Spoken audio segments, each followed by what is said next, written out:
Welcome students in the class of Saroj sir. Saroj sir के class में आप लोग सभी लोगों का स्वागत है। आज हम लोग क्लास 8 का सोशल साइंस में ज्योग्राफी डिस्कस करने जा रहे हैं। आज हम लोग का ज्योग्राफी का चैप्टर 2 डिस्कस करेंगे।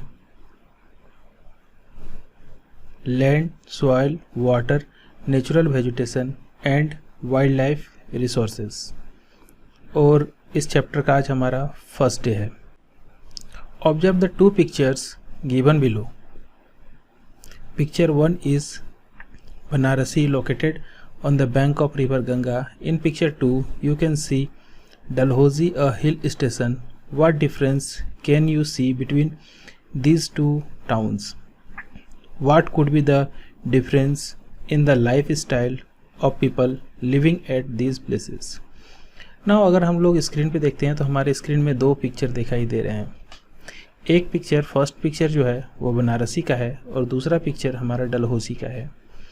तो इस पिक्चर, दोनों पिक्चर को देखने के बाद हम लोग ये आकलन कर सकते हैं और हम लोगों को इसके बारे में सोचना है कि क्या डिफरेंसेस है, वहाँ के लोगों के बारे में क्या डिफरेंसेस है, वहाँ पॉपुलेशन डेंसिटी किस तरह का है।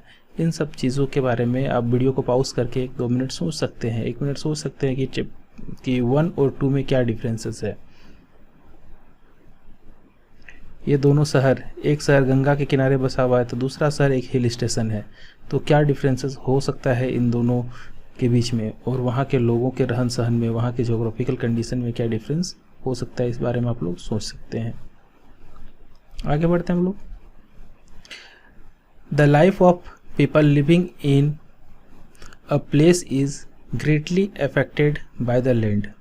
किसी भी जगह पे जब लोग रहते हैं तो वहाँ के लोगों को काफ़ी ज़्यादा, वहाँ का ज़मीन या वहाँ का मृदा से लोग काफ़ी ज़्यादा अफेक्टेड होते हैं, उन लोगों के रहन सहन पर असर डालता है। Quality of soil, ability of water, वहाँ कितना पानी अवेलेबल है, वाटर अवेलेबल है, उस पर भी डिपेंड करता है। Natural vegetation and wild life of that place. किसी भी जगह का नेचुरल वेजिटेशन, पेड़ पौधे और जीव जंतु वहाँ रहने वाले लोगों के जीवन शैली को असर करते हैं। Natural resources not only determine the population of a place but also affect the food habits. अब जो वहाँ के नेचुरल रिसोर्सेज है ये सिर्फ और सिर्फ वहाँ के पॉपुलेशन को ही डिटरमाइन नहीं करते हैं, बल्कि उस जगह में रहने वाले लोगों के खान पान के आदत को भी असर करते हैं, ऑक्यूपेशनल कामकाज को भी, एंड कल्चरल वैल्यूज़, और लोगों के कल्चरल वैल्यूज़ को भी असर करते हैं। फॉर एग्जाम्पल के तौर पर, ड्यू टू फर्टाइल सॉइल, उर्वरक सॉइल के कारण, plain land and ability of water, agriculture is the main occupation of the people of the Uttar Pradesh. देखिए, उत्तर प्रदेश लोगों के पास फर्टाइल सॉइल भी है, प्लेन लैंड भी है और वाटर भी सफिशिएंट मात्रा में अवेलेबल है, जिसके कारण वहाँ के लोगों का मुख्य व्यवसाय, ऑक्यूपेशन कृषि है। दैट इज़ वाई, इसी कारण से people live a stable life, और खेती करते हैं, और इसी के कारण वहाँ के लोगों का एक स्टेबल लाइफ है, एक सेटल लाइफ है। ऑन द अदर हैंड, दूसरी तरफ, the desert part of Rajasthan के जो डेजर्ट पार्ट हैं is not fit for agricultural activities, और राजस्थान के जो प्लेसेस हैं वो एग्रीकल्चर एक्टिविटीज़ के लिए सही नहीं है, क्योंकि वहाँ रेगिस्तान है। रेगिस्तान वाले जगह पर एग्रीकल्चर प्रैक्टिसेस नहीं हो सकता, अवेलेबिलिटी ऑफ वाटर नहीं है, फर्टाइल लैंड मौजूद नहीं है। थस इस तरह से the tribal people who live in desert part live a nomadic life, और इस तरह से जो डेजर्ट पार्ट में लोग रहते हैं वो एक नोमैडिक लाइफ, चरवाहा की ज़िंदगी जीते हैं। सिमिलरली, इसी तरह से milk and milk products from the major part of food for the people of Punjab and Haryana, as here the geographical conditions are favourable for cattle rearing. अगर हम लोग हरियाणा और पंजाब के लोगों के जीवन शैली को देखते हैं, खान पान को देखते हैं, तो उनका मिल्क प्रोडक्ट, खान पान में उनका मिल्क प्रोडक्ट का बहुत ज़्यादा उपयोग होता है। वो इसलिए क्योंकि वहाँ कैटल फार्मिंग भी होता है और वहाँ का जो जोग्राफिकल कंडीशन है वो कैटल फार्मिंग के लिए, पशु पालन के लिए उपयुक्त है, जिसके कारण लोग पशुपालन करते हैं और अपने खाने पीने की आदत में भी दूध, दही, घी का ज़्यादा उपयोग करते हैं। सिमिलरली उसी तरह से बीइंग नियरर टू सी, समुद्री किनारे वाले जगह जैसे कि वेस्ट बंगाल और केरला के लोग चावल और मछली खाना ज़्यादा पसंद करते हैं और उनके फूड में जनरली चावल और मछली शामिल होता है। हैंस इस प्रकार से the availability of resources lead to differences in the lifestyle of people. इस तरह से जो अवेलेबिलिटी ऑफ वाटर है इसके कारण लोगों का लाइफ स्टाइल डिफरेंस होता है, लोगों का जीवन शैली निर्भर करता है। इन दिस चैप्टर, इस चैप्टर में we will discuss the important resource used by man, और इस चैप्टर में हम लोगों के द्वारा उपयोग किए जाने वाले डिफरेंट रिसोर्सेज के बारे में, संसाधन के बारे में जानकारी लेंगे। Land is an extremely important natural resources. जो लैंड है वो एक इम्पोर्टेंट नेचुरल रिसोर्स है हमारे लिए। Land resources include mountain, plain, plateau, island. और जो लैंड रिसोर्सेज है ये mountain, plain, plateau, island etcetera सभी इसमें इंक्लूड होते हैं। It covers 29% of the total surface area of the earth. और ये जो लैंड रिसोर्सेज है ये 29% ऑफ द अर्थ एरिया में, यानी कि लिथोस्फीयर जो फैला हुआ है वो अर्थ के 29% में ही है। हाउएवर, यद्यपि 90% of the world population occupy only 30% of this land area due to uneven distribution of land resources on earth. अब जब अर्थ के टोटल सरफेस का ओनली 29% लिथोस्फीयर है और यानी ज़मीन है, और उसमें से 90% वर्ल्ड का पॉपुलेशन सिर्फ 30% ज़मीन में ही निवास करती है। क्यों निवास करती है ऐसा इसलिए है कि जो डिस्ट्रीब्यूशन ऑफ रिसोर्सेज है वो सभी जगह एक समान नहीं है। लोगों को रहने के लिए फेवरेबल रिसोर्सेज जहाँ पर अवेलेबल हैं लोग वहीं पे रहना पसंद करते हैं। People like river valleys, plain areas. लोग रिवर वैलीज़ में, प्लेन एरियाज़ में जहाँ फर्टाइल सॉइल है, ग्रासलैंड एक्सेट्रा के आसपास रहना पसंद करते हैं। Are densely populated, whereas steep slopes, rugged terrains, extremely hot and cold regions, waterlogged areas, desert areas, and thick forested regions are sparsely populated।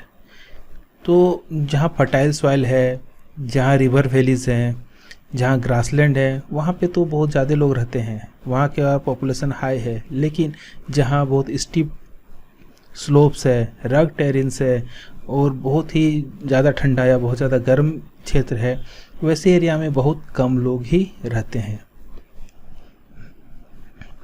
Land use. Land is used by man for various purposes. हम लोग सभी जानते हैं ज़मीन का उपयोग बहुत अलग अलग कामों में किया जाता है। लैंड एज ए रिसोर्स, ज़मीन का एज ए रिसोर्स के रूप में is use for cultivation of crops. सबसे अच्छा यूज़ ज़मीन का हम लोग कल्टीवेशन ऑफ क्रॉप्स के लिए करते हैं। ग्रेजिंग ऑफ एनिमल्स, जानवरों को चराने के लिए करते हैं। बिल्डिंग हाउसेज एंड रोड्स, घर और सड़क बनाने के लिए। माइनिंग एंड मैन्युफैक्चरिंग, माइनिंग के लिए, विनिर्माण के लिए, इन सभी चीज़ों के लिए हम लोग ज़मीन का उपयोग करते हैं। Using land for different purposes, ज़मीन का अलग अलग कामों के लिए उपयोग is term as land use, और इसी को हम लोग लैंड यूज़ कहते हैं। People live confidently and in more systematic and developed way in areas where suitable land is available। लोग आसानी से, अच्छे तरह से और सिस्टमेटिक लाइफ और जीते हैं जहाँ पे लैंड अच्छी तरह से अवेलेबल है। In such areas, land is extensively used as a resource, और इन एरियाज़ में ज़मीन का बहुत अच्छी तरह से बहुत ज़्यादा उपयोग हो पाता है। Variation in land use can be observed in different countries of the world. World के डिफरेंट कंट्रीज़ में लैंड का किस तरह से उपयोग हुआ है वो हम लोग यहाँ पे एक टेबल में देख सकते हैं। The land use pattern of some countries is given in the following table. इस टेबल में देखिए लैंड का उपयोग अलग अलग कंट्रीज़ में किस तरह से होता है, किस काम के लिए हुआ है, यहाँ पे दिखाया गया है। तो देखिए ऑस्ट्रेलिया में क्या होता है, एग्रीकल्चरल प्रैक्टिसेस के लिए 6% ज़मीन का उपयोग होता है, ग्रासलैंड 56%, फॉरेस्ट 14% एंड अदर के लिए 24%। ब्राज़ील में एग्रीकल्चर प्रैक्टिसेस के लिए 9%, ग्रासलैंड के लिए 20%, फॉरेस्ट के लिए 66% और अदर पर्पसेस के लिए 5%। इसी तरह से कनाडा में एग्रीकल्चरल लैंड के लिए 5%, ग्रासलैंड 4%, फॉरेस्ट के लिए 39% एंड अदर यूजेस के लिए 52%। और इंडिया का बात करते हैं तो agricultural land 57%, grassland 4%, forest 22% and other के लिए 17%। इस तरह से और भी कंट्रीज़ के लिए आप देख सकते हैं, टेबल में दिया गया है। आप लोग देख सकते हैं, अपने बुक में भी आपका टेबल दिया गया है, आप बुक में को खोल के भी देख सकते हैं, बुक में भी ये टेबल मौजूद है।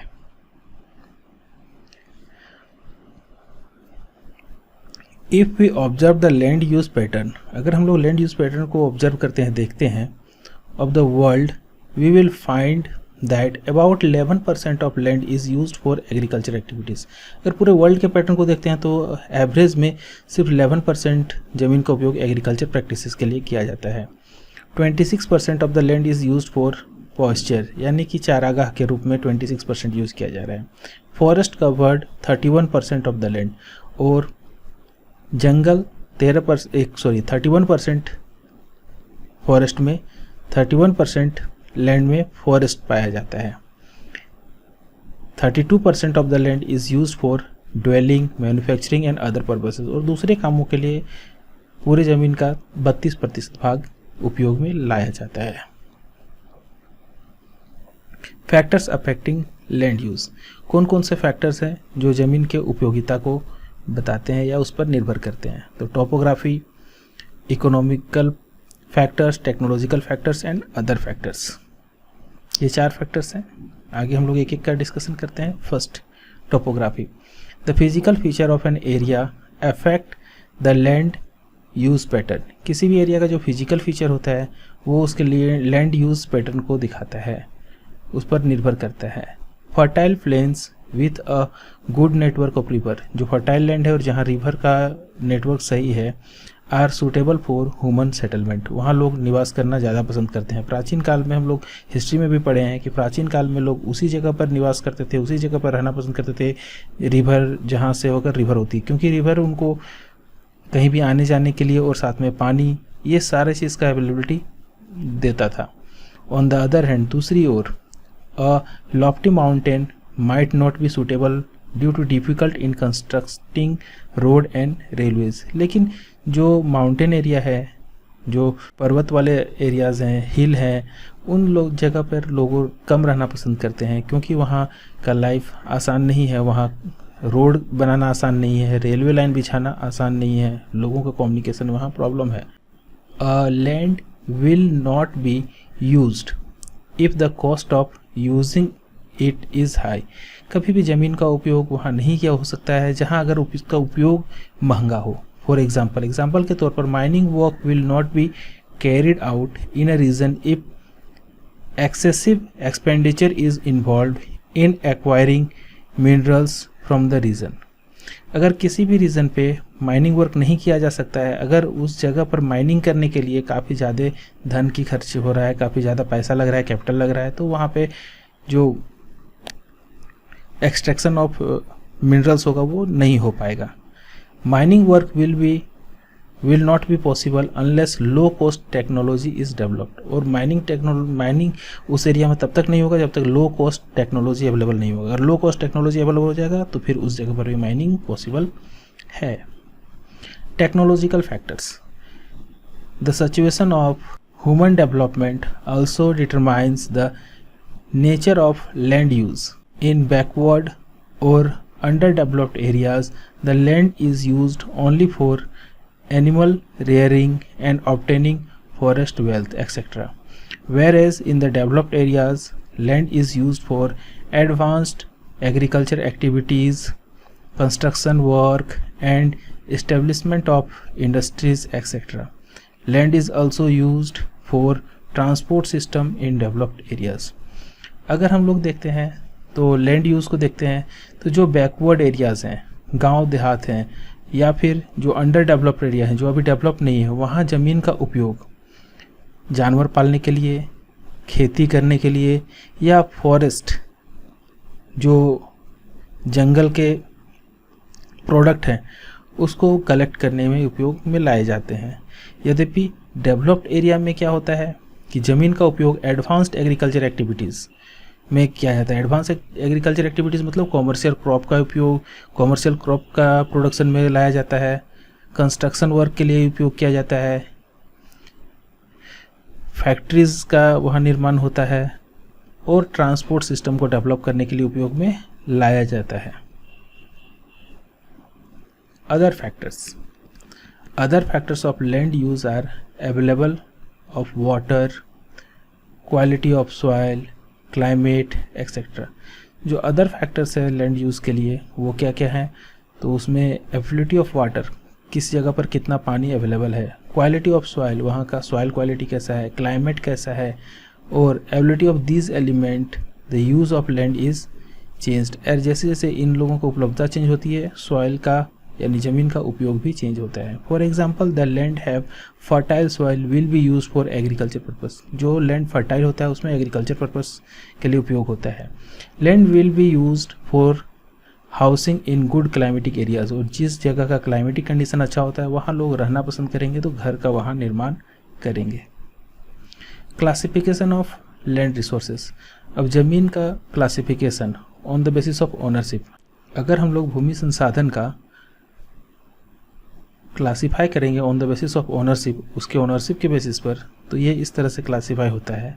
दो उसका पार्ट बढ़ जाता है, प्राइवेट लैंड और कम्युनिटी लैंड। प्राइवेट लैंड में क्या होता है, तो private land is owned and used by an individual. इसका स्वामित्व एक अकेला आदमी होता है, ओनली फॉर पर्सनल पर्पस, और इसका उपयोग वो पर्सनल पर्पस के लिए ही करता है। Community land is owned and used by community. और जो कम्युनिटी लैंड होता है वो अकेला नहीं बल्कि उसकी पूरी कम्युनिटी, सभी लोग मिलकर उसका उपयोग करते हैं।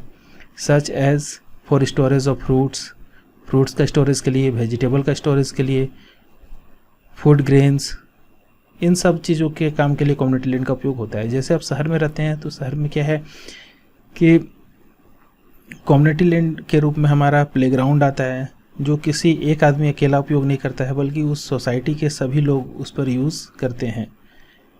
Community land are also known as common purpose resources. और इसी कम्युनिटी लैंड को हम लोग कॉमन पर्पस रिसोर्स के रूप में भी जानते हैं। जैसे मंदिर है, मंदिर का एरिया है, प्लेग्राउंड है, ये सभी कम्युनिटी लैंड है। गांव में भी गांव के लिए बगीचा होते हैं, गांव के लिए भी कम्युनिटी लैंड है, वहाँ पे भी मंदिर हैं। तो ये सब जगह जो है वो किसी एक आदमी के लिए नहीं बल्कि पूरे गांव वालों के लिए उपयोग के लिए होते हैं, तो ये कहलाते हैं community land. And now thank you for watching me, and those who have not subscribed yet, please subscribe the channel to support me. And once again thank you, and don't forget to wear mask while you are out of your house. घर के बाहर जब भी निकले तो mask जरूर लगाएं।